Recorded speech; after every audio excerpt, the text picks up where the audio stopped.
જય હિન્દ વિદ્યાર્થી મિત્રો, સ્ટડી મટીરિયલ્સ ફોર સ્ટુડન્ટ્સની અંદર આપણે શરૂ છે સબ્જેક્ટ ઇંગ્લિશની અંદર પેસિવ વોઇસ સિરીઝ.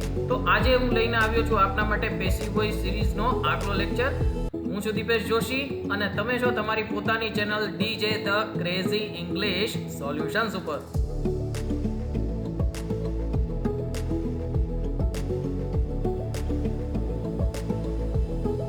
પાછલા લેક્ચરમાં આપણે જોયું કે કઈ રીતે WH પ્રશ્નાર્થ શબ્દો છે એમનું પેસિવ વાક્ય રચના બનાવી શકાય. આ પહેલાં આપણે જોયું હતું કે કઈ રીતે સાદા વાક્યો એટલે કે હકાર નકાર પ્રશ્નાર્થ ત્રણે ત્રણ પ્રકારના કાળમાં કઈ રીતે પેસિવ વોઇસ થાય, અને ત્યારબાદ આપણે ચાલુ કર્યું હતું કઈ રીતે WH પ્રશ્નાર્થ શબ્દો છે એનું પેસિવ વોઇસ થાય. એના માટે આપણે શીખ્યા હતા કે ધારો કે કોઈ વાક્ય છે એમાં WH શબ્દ આપેલો નથી અને પ્રશ્નાર્થ છે તો આપણે એનું પેસિવ વોઇસ કરી શકીએ. જેમ કે અહીંયા વાક્ય આપેલું છે, did your father arrange these books. તો જો ફક્ત એમાં આગળ વેન જ ઉમેરેલું હોય છે અને એ વાક્ય બની જાય છે WH પ્રશ્નાર્થ શબ્દ, તો પેસિવ વોઇસ કરતી વખતે પણ આપણે એમ જ કરવાનું છે, વેન છે એ જેમનું તેમ રાખી દો અને પછીનું જે વાક્ય છે એનું પેસિવ બનાવો. તો were these books arranged by your father.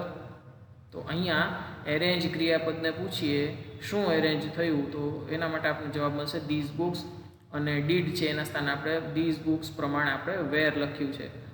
તો છેલ્લે આપણો જવાબ પૂર્ણ કરવા માટે WH શબ્દ જેમનો તેમ અહીંયા મૂકી દેવાનું છે. પણ આપણે વાત કરી હતી કે એમાં હુ અને વોટ વાળા વાક્યો છે એમાં અપવાદરૂપ છે, એમાં આ પ્રકારે વાક્ય બનશે નહીં. તો એનું કારણ શું છે એ જાણીએ. તો કે હુ છે એનો અર્થ થાય છે કોણ. જ્યારે પ્રશ્ન પૂછવામાં આવે તો હુથી પ્રશ્ન પૂછતા એના જવાબમાં આપણે ગોતવાનું છે સબ્જેક્ટ એટલે કે કર્તા. હવે જો સબ્જેક્ટ આપણે ગોતવાનું હોય એટલે કે કર્તા ગોતવાનું હોય તો પેસિવ વોઇસની વાક્ય રચના પ્રમાણે વાક્યના અંતે આપણે બાય પ્લસ સબ્જેક્ટ એટલે કે બાય પ્લસ કર્તા આપણે મૂકી શકતા નથી. તો એના માટે શું કરવાનું એ આપણે આ લેક્ચરમાં જોઈશું. બીજું છે વોટવાળું વાક્ય. વોટવાળા વાક્યનો અર્થ થાય કે વાક્યની અંદર આપણને કર્મ મળતું નથી. અત્યાર સુધી તમે ક્રિયાપદને શું પૂછી અને કર્મ મેળવતા, હવે અહીંયા તો પરિસ્થિતિ બદલાઈ ગઈ છે. હવે અહીં શું થયું છે તો કે વાક્ય જ તમને શરૂઆતમાં જ વોટ પૂછી લે છે. તો એનો અર્થ એમ થયો કે વાક્યમાં ઓબ્જેક્ટ એટલે કે કર્મ નથી. તો પછી એવા વાક્યનું પેસિવ કેવી રીતે કરશું એ પણ આપણે આ જ વિડીયોમાં જોવાનું.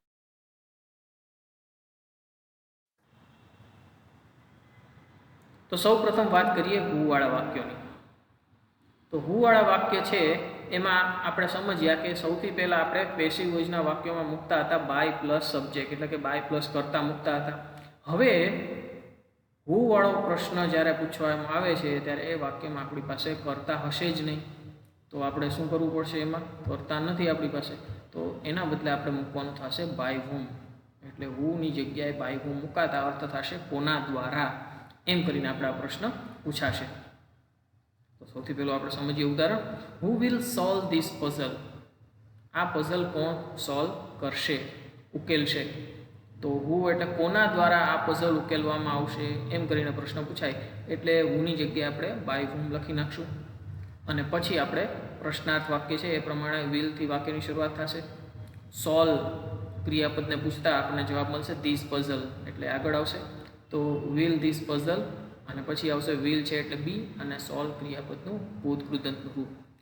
ખાસ યાદ રાખવાનું છે મિત્રો કે ફરીવાર અહીંયા છેલ્લે બાય પ્લસ સબ્જેક્ટ બીજી વખત લખાશે નહીં, કેમ કે આપણે શરૂઆતમાં જ લઈ લીધું છે. એટલે પાછું એમાં બાય કરીને બીજો કોઈ શબ્દ ભૂલથી ન લખાઈ જાય એ બાબતનું ધ્યાન આપણે રાખશું.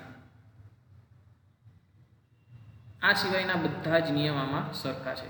એટલે કે ટુ બીના રૂપ મૂકવા, ભૂતકૃદંતનું રૂપ મૂકવું કે પછી કર્મને આગળ લેવું, આ બધું આમાં આ પ્રમાણે જ થશે જે પાછલા બીજા બધા પેસિવ વોઇસના વાક્યોમાં થતું હતું એ પ્રમાણે. હજી થોડાક ઉદાહરણ જોઈએ. Who is reading my story book. By whom is my story book being read. એટલે હુના સ્થાને આવ્યું બાય હોમ. રીડિંગ શું વાંચે છે તો કે માય સ્ટોરી બુક, એક વચન છે એટલે ઇઝ, માય સ્ટોરી બુક આખું કર્મ છે એ આગળ આવ્યું. રીડિંગ આઈએનજી વાળું છે એટલે એને બીઇંગ આપણે ટુ બીનું રૂપ મૂક્યું અને રીડનું ભૂતકૃદંતનું રૂપ પાછું રીડ રેડ રીડ એ પ્રમાણે આપણે મૂકીએ છીએ. હજી એક ઉદાહરણ. Who can carry this luggage. તો એમાં by whom can this luggage be carried. તો હુંનું બાય હોમ કર્યું છે, કેનનું કેન એમને રાખ્યું છે. અહીંયા ઘણી બધી વખત વિદ્યાર્થીઓ ભૂલ કરતા હોય છે કે કેનનું કુડ કરી નાખતા હોય છે. યાદ રાખજો દોસ્તો કે પેસિવ વોઇસના વાક્યોમાં વાક્યને એક્ટિવમાંથી પેસિવ કરતી વખતે આપણે કાળ બદલાવતા નથી. આપણે શું બદલાવીએ છીએ? ફક્ત વાક્યને કહેવાની પદ્ધતિ એટલે કે વાક્ય રચના બદલાવીએ છીએ. આપણે એમાં કાળ બદલાવતા નથી. આ ખાસ ધ્યાનમાં લેવાનું રહેશે.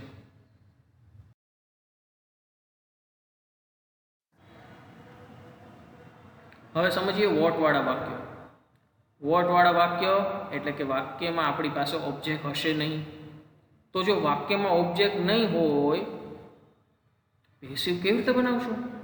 આપણે શરૂઆતમાં એ જ વાત થઈ હતી કે ઓબ્જેક્ટ હોય, કર્મ હોય તો જ વાક્યનું પેસિવ થાય. કદાચ તમને યાદ હશે. તો હવે અહીંયા શું કરવાનું? જો કર્મ જ નથી તો વાક્યમાં પેસિવ થાય કે નહીં થાય? થશે. જોઈએ કેવી રીતે થશે. કેમ કે આપણે આવા વાક્યમાં શું કરશું? તો કે વોટને જ આપણા વાક્યનો કર્મ બનાવી દઈશું. એટલે કે ઓબ્જેક્ટ છે એ વોટ પોતે જ બની જશે. કઈ રીતે? થોડુંક ઉદાહરણ દ્વારા સમજીએ. ધારો કે આ એક વાક્ય છે, સાદું વાક્ય છે, પ્રશ્નાર્થ વાક્ય નથી. Sunita has prepared a nice design four this dress. બરોબર, આપણું વાક્ય છે.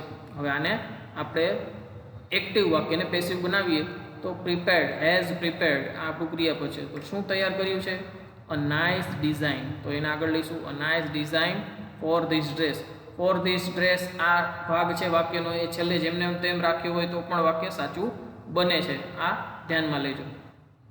પછી આવશે has been prepared by Sunita.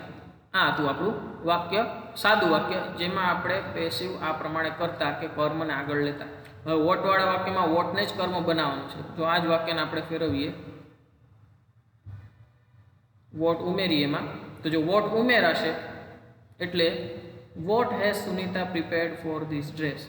હવે તમે જુઓ ઉપલા વાક્યમાં જે a nice design four this dress હતું, તો અ નાઇસ ડિઝાઇન આપણું કર્મ હતું, તો એ જ વાક્યમાંથી ગાયબ છે. તો એના સ્થાને આપણે શું લઈ લીધું? વોટ પોતે જ. તો વોટ જ આપણું કર્મ. તો what has been prepared by Sunita for this dress. તો જે ડિઝાઇન, નાઇસ ડિઝાઇન વાળો ભાગ હતો ત્યાં વોટ આવી ગયું અને has been prepared by Sunita એ, અને ફોર ધીસ ડ્રેસ એ છેલ્લે જેમનું તેમ રહ્યું છે. તો આ પ્રક્રિયા છે કે જેની અંદર વોટને જ કર્મ બનાવી આપણે વાક્ય બનાવવાનું છે. એટલે પ્રશ્નાર્થ વાક્ય નથી એમ સમજો તો વોટ જ કર્મ, એના પછી ટુ બીનું રૂપ, ત્યાર પછી ક્રિયાપદનું ભૂતકૃદંતનું રૂપ, અને ત્યાર પછી આવશે બાય પ્લસ કરતા અનન્ય શબ્દો. આ રીતે જોઈએ હજી એક ઉદાહરણ. વોટ ડીડ જગત buy from the market last evening. તો વોટ એટલે શું ખરીદે છે એ તો આપણો પ્રશ્ન છે, એ તો આપણે ખબર જ નથી. તો વોટને જ કર્મ બનાવી દો. તો કે વોટ વોઝ, ડીડ છે એટલે વોઝ, બાયનું બોટ, બાય જગત, from the market last evening જેમનું તેમ. આ યાદ રાખજો દોસ્તો, વાક્ય ગમે એટલું લાંબુ હોય, આપણે કોની સાથે મતલબ છે ફક્ત? તો કે કર્તા ક્રિયાપદ કર્મ સાથે.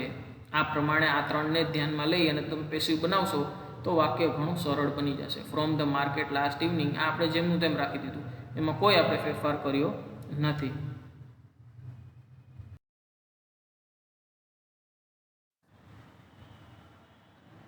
હજી થોડા વધારે ઉદાહરણ જોઈએ વુ અને વોટવાળા વાક્યોની. સૌથી પહેલું લઈએ, who may ask question to this new officer. તો હુના સ્થાને આવશે બાય હોમ, મેનું મે જ રહેશે. ક્વેશ્ચન, આસ્ક એટલે પૂછવું, શું પૂછે છે? તો ક્વેશ્ચન, તો આપણું કર્મ આગળ આવશે. મે છે એટલે ટુ બીના રૂપ તરીકે આવશે બી, અને આસ્કનું ભૂતકૃદંતનું રૂપ થશે ask two this new officer. તો આ રીતે આપણું વાક્ય બને છે. Who was eating breakfast in staff room? તો by whom was breakfast being eaten in staff room? તો who નું થઈ જશે by whom, was જેમનું તેમ રહેશે. eating છે એટલે શું ખાય છે? તો કે બ્રેકફાસ્ટ, તો એ આગળ આવશે. ing વાળું છે એટલે being કરી અને પછી ભૂતકૃદંત ઈટનું eaten અને in staff room.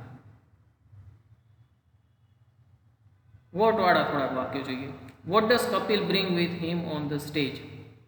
તો વોટ ડઝના સ્થાને આપણે મૂકીએ છીએ ઇઝ, ટુ બીનું રૂપ, બ્રિંગનું ભૂતકૃદંતનું રૂપ બ્રોટ, બાય કપિલ અને પછી with him on the stage, એટલે કે આ છેલ્લા જે વધારાના શબ્દો છે એ જેમના તેમ ત્યાં મળી જશે.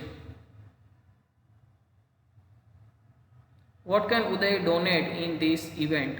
તો વોટ અને કેન જેમના તેમ, ત્યાર પછી ટુ બીનું રૂપ છે એટલે કેન સાથે બી આવશે, ડોનેટનું ડોનેટેડ, બાય પછી કરતા ઉદય અને ઇન ધીસ ઇવેન્ટ જેમનું તેમ. તો આ હતા આપણા હુ અને વોટવાળા વાક્યો, એને સોલ્વ કરવાની પદ્ધતિ અને એના ઉદાહરણો.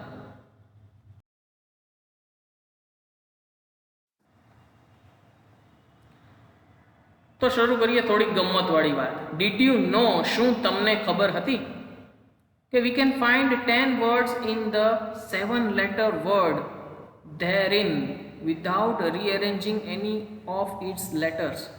એટલે કે આ ધેર ઇન શબ્દની અંદરથી આપણને 10 શબ્દો મળી શકે છે, અને એ પણ આ કોઈ પણ અક્ષરોને આડા અવળા કર્યા વગર.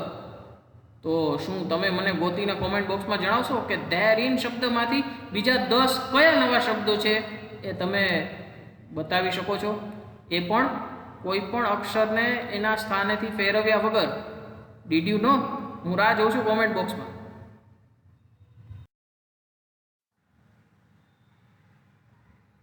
તો વિદ્યાર્થી મિત્રો, જો આ વિડીયો તમને પસંદ આવ્યો હોય, એમાં તમને કાંઈ પણ જાણવાનું મળ્યું હોય અથવા તો કાંઈક શીખવા મળ્યું હોય, તો આ મારા વિડીયોને યુટ્યુબની ચેનલ ઉપર જઈ અને ચોક્કસથી લાઇક, શેર અને સબસ્ક્રાઇબ કરજો, અને બીજા પાસે પણ કરાવજો.